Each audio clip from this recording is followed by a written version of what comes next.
Okay, this is going to be a rather large update. I have about 5 Blu-rays, or one of them is a collection of 3 Blu-rays. But I still count it as one. It's a 5-film box set, but anyway, I'll get to it. And then about 20 DVDs or so. I'm not sure if you can see it right here. This actually just happened. I was gonna bend down and pick up something, and I don't know how I misjudged the distance, but a sharp edge of something hit me right here, pretty hard actually. So it didn't start bleeding, but you can definitely see a mark, and it actually really hurt. Yeah, that happened like half an hour ago actually. But anyway, yeah, let's get on with the update. I'm not used to filming videos this early. It's like before noon, but I haven't slept yet. So it's not that I've woken up early. I haven't slept yet, which is completely. It's kind of fucked up to not having gone to bed when it's almost noon. I should really better myself. But let's get started with the actual update. First, I have I'll start with the Blu-rays, I guess. This one is. I think I bought this one months ago actually. It's a Werner Herzog 5-film box set. It's called Encounters in the Natural World. It's a Blu-ray box set. I believe when I bought this was cheaper than the DVD version. I don't know why. Sometimes that's the case. The Blu-rays are at least the same price as the DVDs, or even cheaper. Sometimes they are, which is kind of weird, but I think this might have gone out of print. Last time I checked, it was very expensive, but so I'm glad that I bought it when I did. But it contains Encounters at the End of the World, Grizzly Man, The White Diamond, and those are the 3 movies, or the 3 cases. You have Grizzly Man, Encounters at the End of the World, and then on The White Diamond you have 2 more movies, but they're only shorts, or well, they're pretty long for being shorts, but they're like, I don't know, 30 minutes each, 40 maybe, and they are called The Flying Doctors of East Africa and La Soufrière, something like that. I think it's the name of a volcano, but I'm not sure. It's about a volcano, but I don't remember if that was the name of the volcano, but I think it might have been. Anyway, I won't talk about those 2. I'm going to talk about these 3 movies. Encounters at the End of the World. This is a very sort of eclectic documentary. Werner Herzog, he goes to the South Pole, and there's this small civilization there, mostly for scientific purpose, people living there, and maybe only actually, I don't remember, but and he just explores what he feels like. It's almost like he goes down there with no really specific idea of what he wants to make, but he sort of just goes with the flow. Maybe that's not true, but that's what it feels like. And he just he explores various people's lives, and he just films a lot of different stuff. It's very good, and well, most of it is very good. There is one problem I have with Herzog, which I'm gonna try to explain, but I'll just briefly talk about these movies first, and then I'll get to it. And then I watched The White Diamond after that, which is about Werner Herzog. He's actually in this movie. He's not only behind the camera. It's about you can see this little ship here, or this aircraft. I don't know what you call it. But it's a balloon, and it's a sort of this construction of this guy that the movie follows, and he tries to. I think it's made to film the canopies. Yeah, well, it's made to sort of they go to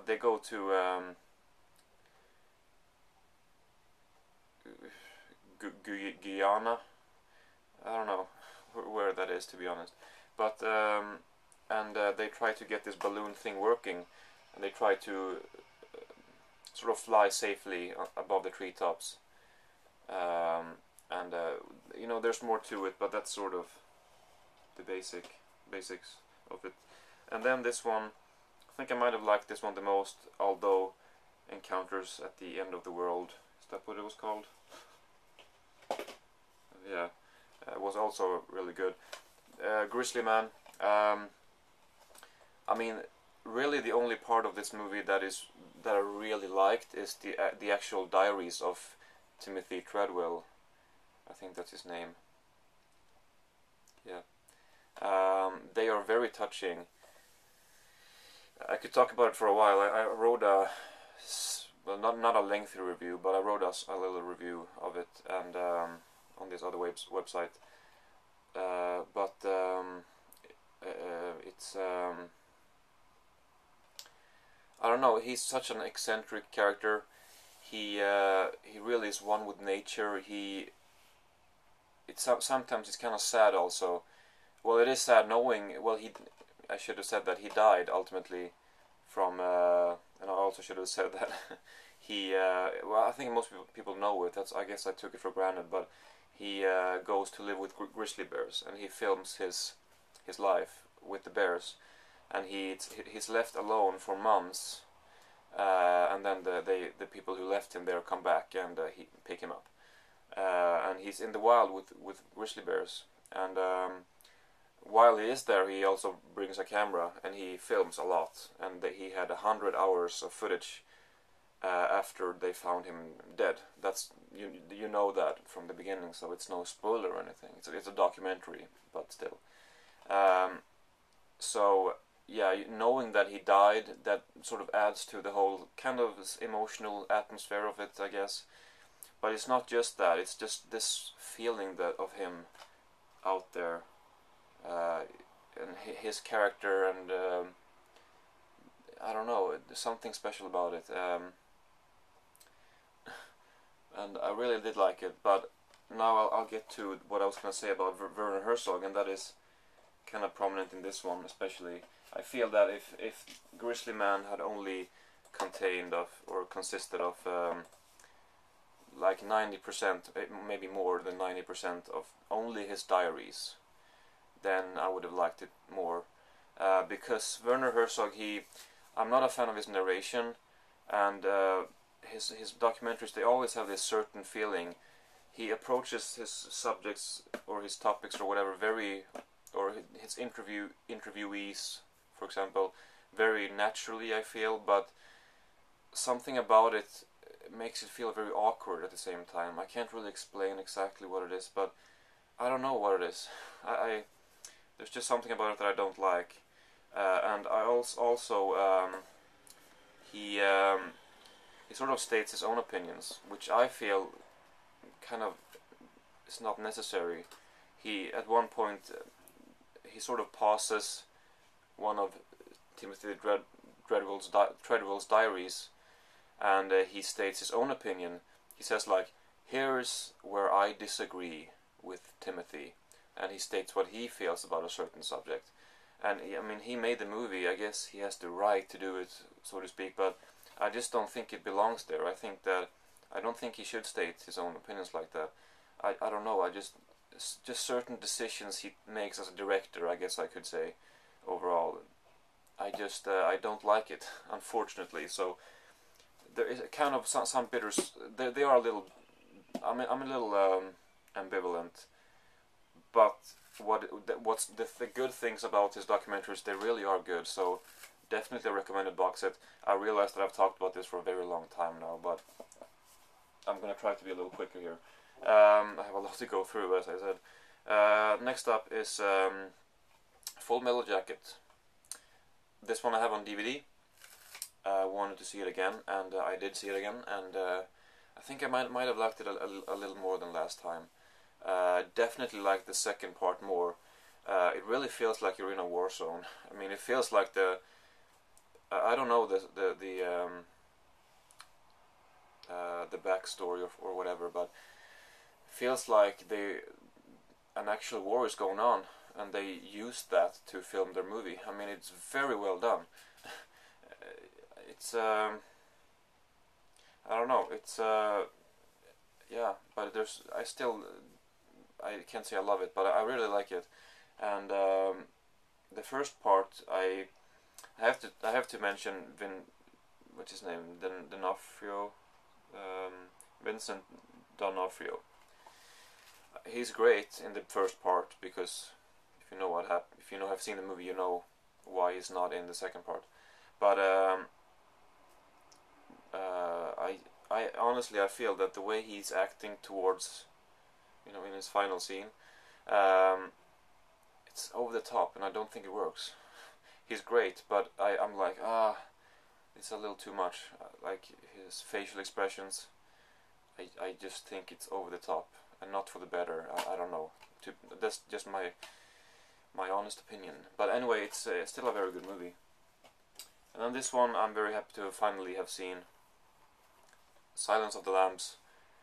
This is really highly praised, and it was good, but I think it's a little overrated, to be completely honest.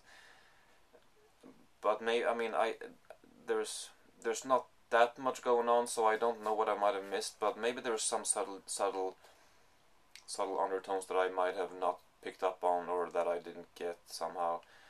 I don't know. I can't see this movie being as popular as it is, in a way. But you know, it was good. Yeah, but I don't know. It's I'll watch it again at some point. This one I think I watched 2 days ago, and I have seen this one before, and I don't own it on DVD. I do own Full Metal Jacket on DVD, and maybe I said that. But this one I've seen, but I do not own. But it's The Illusionist, and I kind of hope that I would like it just a little more this time. But it is still a very good movie. Like some of the scenery in here, some of the animation, combined with some of the sound effects and the fact that they don't really speak. The things that are being uttered in this movie, it's sort of like in the Sims games, the dialogue, it's like gibberish. It's like a made up language, or not even that, just sounds. I'm not sure, but it's kind of like that actually. Well, some of it is French, some of it is English, but a lot of it is just kind of bullshit, really. I don't know what they're saying, and it doesn't really have any dialogue. You don't need to listen to what they say. You don't need to have any subtitles or pay attention to anything they say to be able to follow the story, because that's not what it's about. It's about, the visuals. But and yeah, the visuals are very good, especially when he goes to this sort of very remote little village that is on this kind of mountaintop, and he goes there by this boat, sort of like a cargo boat or something. And just the atmosphere of that place is absolutely, it's where he meets the girl too. It's just absolutely beautiful, and I do recommend watching this movie if you haven't seen it. It's interesting. It's an original script by Jacques Tati, the French comedy genius, I guess. I don't know. He died a very long time ago, maybe 40 years ago or something. But he wrote an original script apparently, and the director here adapted that script, and he animates the main character like Tati himself, his appearance is like Jacques Tati, the way he moves and the way he looks. It's like him. So a very interesting movie too. Not just the actual movie, but some of the backstory is very interesting. And then this is the last Blu-ray, and it's a TV show. Or well, it's a series. It is Frozen Planet, the complete series. Some of this stuff is a lot weaker than Planet Earth and Life 2, and I guess the Blue Planet as well. But especially Planet Earth, if you compare some of this to Planet Earth, it's like a big difference in quality, I feel. But yeah, like an episode or maybe 2 episodes, all in all, really drag by, and they are kind of generic actually. You expect them to be more visually stunning and more interesting, considering it's a David Attenborough BBC Earth documentary like this. That's just a small complaint concerning some of the stuff on here, but nonetheless it does have some very visually stunning stuff, and overall it is great, but it is weaker than some of the other ones. The other three I mentioned are all better than this, and of course you have the inevitable polar bear and penguin scenes, a lot of them. You can't really make a documentary, sort of a documentary that is supposed to cover most of it about the frozen planet without talking about polar bears and penguins. That doesn't really work. It's just that, you know, you've seen it so much before, so it's not that interesting. Some of the stuff they definitely make interesting, even though you've seen it before, but some of the stuff they don't, so that's also a small complaint, but it is very good still. So, okay, so now to the DVDs. I'll just get started with some random stuff. This movie is called Himmelfall. I might have said that it's a Danish movie when I unboxed it. I'm not quite sure. It's actually not. It's a Norwegian movie. But the only actor that I recognized, actually now I know another one. I just kind of missed her. She's Swedish, by the way, but she's speaking Norwegian in the movie. But anyway, the reason why I might have said that it's Danish is because the only actor I knew is Kim Bodnia, and he is Danish. He also speaks Danish in the movie, so the languages are Norwegian and Danish. But it's a Norwegian movie, and it's good. I definitely enjoyed it. English subtitles in this one, so. And then we have a comedy double feature. I watched the first one. I watched them on 2 consecutive days or whatever. Grumpy Old Men and Grumpier Old Men. And unfortunately you have them on a flip disc or whatever you call them. Grumpy Old Men was very nice movie. I mean, it was very cozy, I thought, like in the winter setting and their neighborhood, and especially their little huts or shacks or whatever on the ice when they're fishing. Very cozy and nice atmosphere there, and I really like that sort of thing. So the first one was good. The second one was okay. It was weaker. My main complaint about the second one is the romance between Walter Matthau and I guess Sophia Loren. That could be her name. I'm guessing that's her. Anyway, maybe it's not. Doesn't matter. But the romance between Walter Matthau and whoever it is was very unrealistic. I mean, in the first one with Jack Lemmon and Anne-Margaret, they pushed it a little, but in the second one it's like it doesn't work at all. The romance is like, really? But still, it's an enjoyable sequel, but it's not a must-watch. The first one is definitely a must-watch if you like comedy, I think, but not the second one, even though it is fairly good. Okay, so then we got a bit of a different movie, Them, French horror movie. It's very short. It's 74 minutes, and it's 2 people getting terrorized in their house, and they try to get out. Well, they try to get out, but not much more to it than that, but it definitely works. It's very well done. It's not a great movie, but I did kind of like it. The pacing and atmosphere and the editing I felt were very well done. So other than that, it's not a whole lot that makes it stick out to me, but it was good, or pretty good. Then we got the movie that I'm kind of ambivalent towards, but ultimately it was entertaining. Although I have to say, I did like the first part the most. Like when they introduced everything for the first time, I thought that it was very creatively done, and then everything sort of dropped in quality a little bit. I felt anyway. But anyway, the movie is Son of Rambo, and I've been interested in this for a while. But it's about two boys they're about 10 years old, I guess, and two very different boys. But they sort of become friends, and they make a movie together, their version of First Blood of Rambo, and it's entertaining. There's a French kid in here who I think they should have killed off somewhere in the beginning because he's so annoying.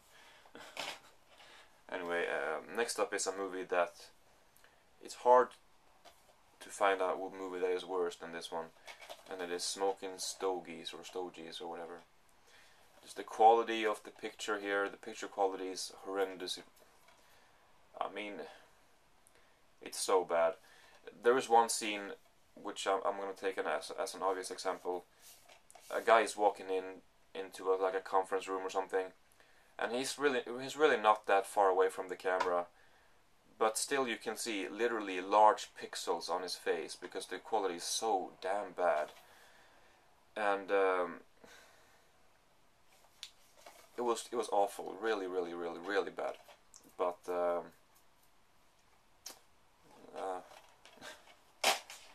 and then this one I bought. Yeah, I think I mentioned this in the last update. I bought because of Michael Imperioli, but then it turned out that Anthony Anderson and Eddie Griffin was in it too. So, but this one is called My Baby's Daddy, and by no means a great comedy or anything, but entertaining. It's one of those that I'm probably gonna forget about pretty soon because it does not stand out. But I enjoyed it. Another comedy here, Grilled with Ray Romano and Kevin James. This cover is kind of strange because first of all, they have the rating symbol in the middle here, which I don't know why they have. And second, it says Ray Romano here to the right, or well, left for you, I guess. And Kevin James here, and under Kevin James's name, it says sort of in brackets, star of Hitch, but it doesn't say anything for Ray Romano. I'm like, okay, so I mean, if Hitch was like this huge hit or this big movie, maybe it would have made sense, but it's not really. Maybe this DVD was made right after Hitch had been released or something, I don't know, but it's still weird. Anyway, the movie itself is not very good either. It's Ray Romano and Kevin James, they both were in between seasons of their shows. Kevin James of King of Queens and Ray Romano of Everybody Loves Raymond. And so they got together to make a movie. They have been, the two actors, they've been friends for, I don't know how long, but for a very long time. Like 20 years or something, I'm not sure. This movie is like 9 years old or something, but anyway, they mention it in the special features.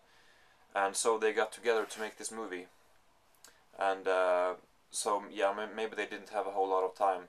I think they might have mentioned, or actually never, I might very well mix this together with another movie. So, you know what, never mind. But they did shoot it in a pretty short amount of time, I'm sure. But it was okay. Not the best. The ending sucked. But I do like Ray Romano and Kevin James. Then we get a documentary about, well, it's about steroids basically. That's pretty much what it's about. Performance enhancing drugs. Is that what you call them? Bigger, stronger, faster. It's extremely well researched and sort of meticulously put together with all of the archival footage and with the facts and with the interviews and with the everything that they put into this movie. Very well made, and it is really good actually, or it's good. It's very entertaining about all sides of the the usage of steroids, I guess, and it covers a whole lot actually. And I would actually kind of recommend checking this out. I was not worried, but I was thinking that it could have, it might be just kind of a bland documentary or a generic documentary on the subject, but it was definitely not. I thought that it was maybe not an eye opener, but very interesting. This movie is called Town and Country. This one I bought in a store here nearby. Yeah, I didn't pay a whole lot of attention. I mean, I watched it very late at night, or very early in the morning, I should say, when I couldn't sleep, and it's not good. It's entertaining, kind of. It looks like it has a pretty high budget, but it's not great. But it has a pretty good cast. Then we have a movie called Vanishing Point. I really do like this cover, and it says the ultimate car chase movie. I feel that it's a little misleading because you have 6 police cars, you have 4 helicopters, and a few boats as well, if I'm not mistaken, or maybe all of them are cars. Well, anyway, more than 10 vehicles all in all here chasing this car. It's not really that exciting. I just felt that the action scenes needed to have more action in them, or maybe they're not action per se as they are, but well, it's I mean, it's in the movie. It's from 1971, but still, I thought that it's gonna be more. To be honest, the movie did improve after a while, like after half of the movie had gone by or something like that. It did grow on me a little bit, but still not a great movie. I thought that it was gonna be a little better, but yeah, the car chasing scenes were definitely not what I'll remember from it. It was other stuff when he stops to interact with people. I guess that's the stuff that I remember from it. You know what? I'm gonna save the TV shows for last because I have a couple of them here. We got a movie called Stuck. It's about Mena Suvari's character. She's high and she's not paying attention, and she hits Stephen Ray's character. He gets stuck in the window and he can't get out, and she parks her car in her garage. He wakes up, and then it goes from there. She tries to get rid of him, I guess, and he tries to survive. Pretty interesting movie. Hard to categorize. It kind of has elements of black comedy. It's obviously a crime movie. It's I don't know, it's not a horror movie, but it's pretty violent and gory and graphic at times. So, interesting movie. I definitely recommend checking it out. It's not the best, but it is very interesting. And then this one I believe I watched yesterday, and it is Terms of Endearment, which I did like. It has a great cast. It's by James L. Brooks, who's known from The Simpsons. So and winner of 5 Academy Awards. It's not that good, but I liked it. It definitely stuck with me, and I don't know, some stuff. I don't really like how it ends. The last while of the movie, the tragic happening or whatever.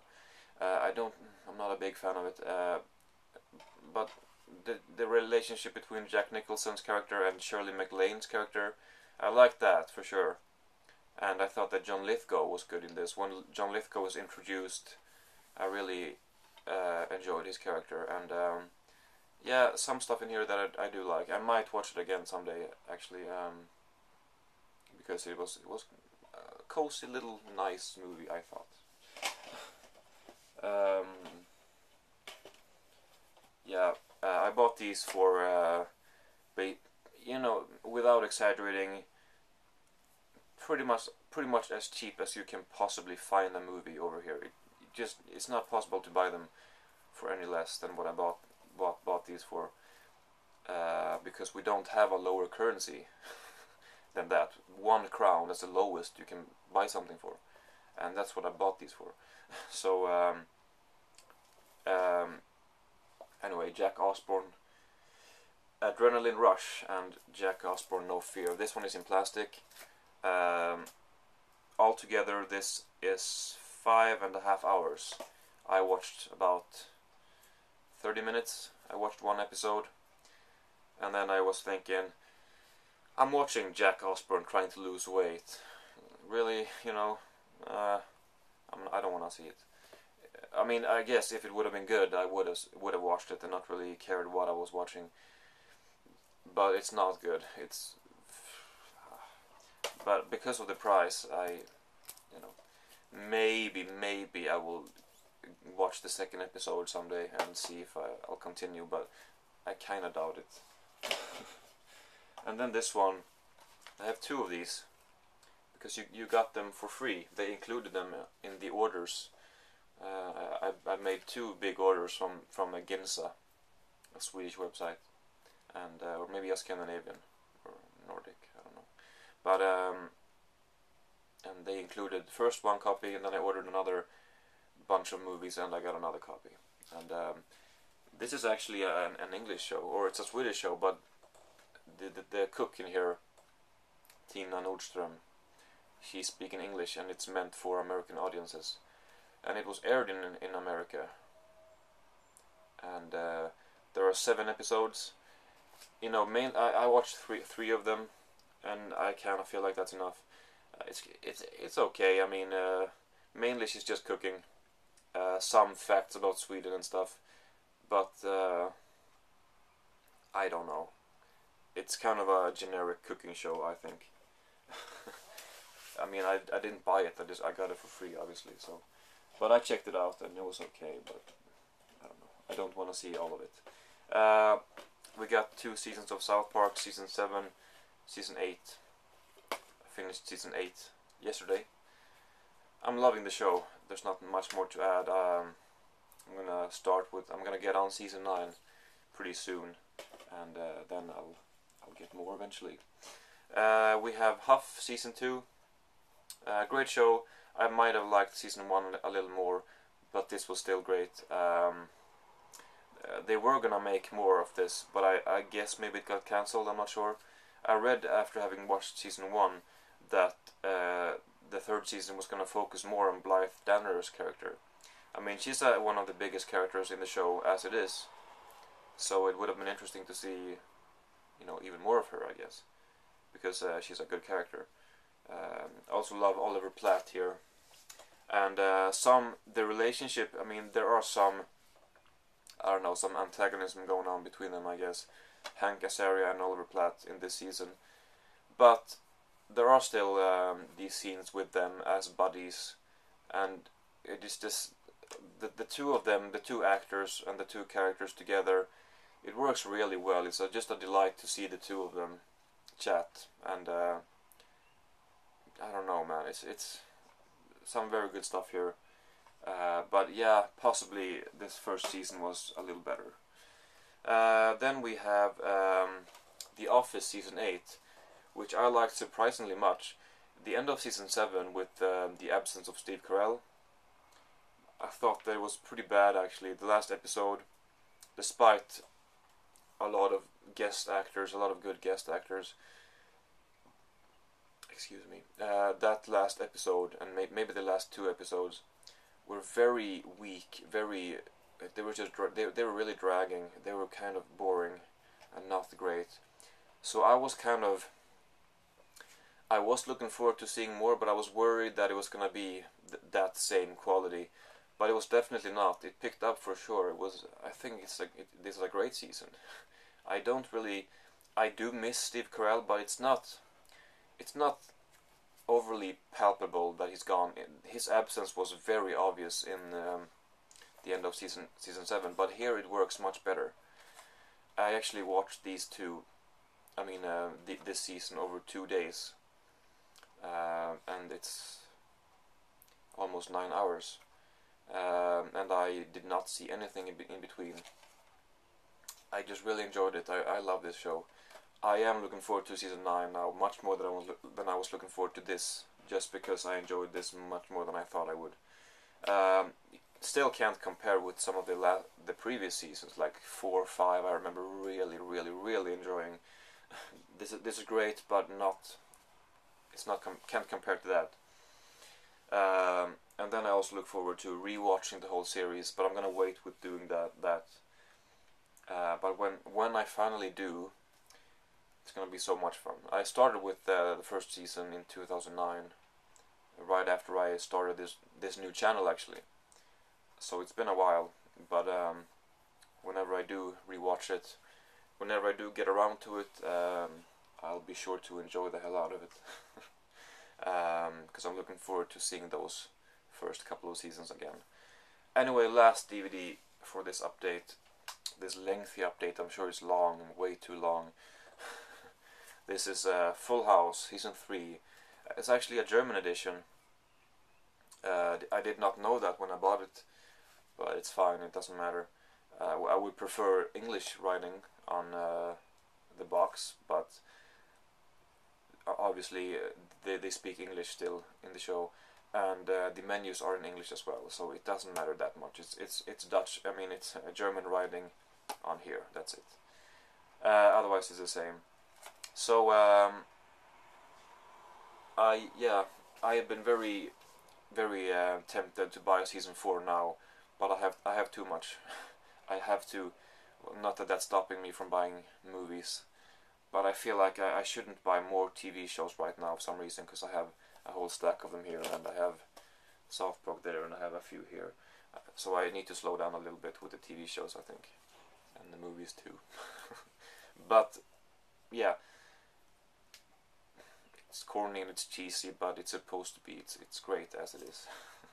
Yeah, I used to watch it on TV, not obviously, but it's no big surprise, I guess, back in the day, and I enjoy it. So yeah, that is all.